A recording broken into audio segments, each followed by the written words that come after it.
Chairman. Thank you for holding this very important hearing. I am going to talk for a minute to the millennials in the room and to the many millennials glued to C-SPAN right now, watching this, I say sarcastically, watching this extremely important discussion on Social Security. This is going to affect my generation. I am a millennial, albeit an elder millennial. And Social Security is one of the most important issues that my generation faces. We all agree it's on a path to insolvency. Americans aren't saving enough. We aren't secure enough in our retirement. The question is then, what do we do? And we have to frame the options, I think, very clearly.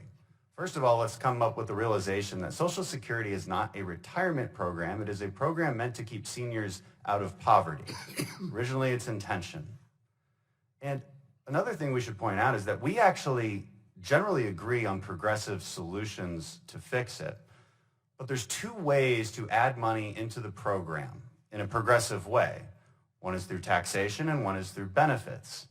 So let's look at the Social Security 2100 Act. This represents the extreme end of using tax increases to achieve solvency.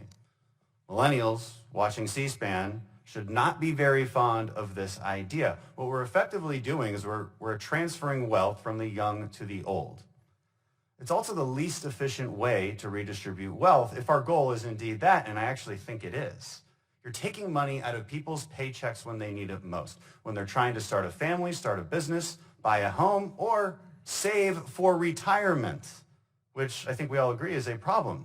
Americans are not saving enough. And according to the 2100 Act, this money would be transferred mostly to wealthy retirees. I hope millennials are listening to this. This is deeply unfair, and it's bad for economic growth. In fact, according to that Wharton study, it decreases economic growth by a whole 2% by 2049. That seems like a small number, but in reality, that's an enormous absolute number. The other way that we can look to make Social Security solvent is, of course, through benefits. How do we do that? We have to question, does it make sense for the wealthiest among us to have an increase in benefits after they have had their entire lives to save, their entire lives to create the businesses they want to do and create wealth?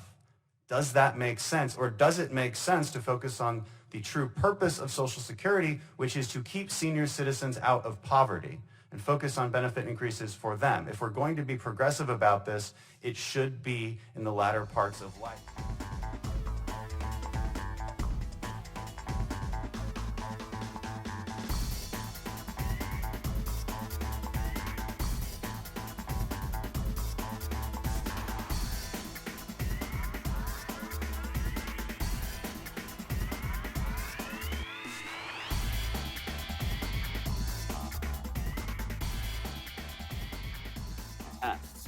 In the wake of the Santa Fe shooting, Texas Governor Greg Abbott proposed a series of measures to put in place a statewide threat assessment system, which aimed at preventing at-risk students from committing violent acts.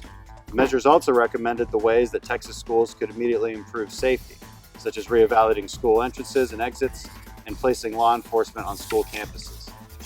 Governor Abbott has the right idea at the state level, and it's time that Congress follow his example to enact such efforts at the federal level.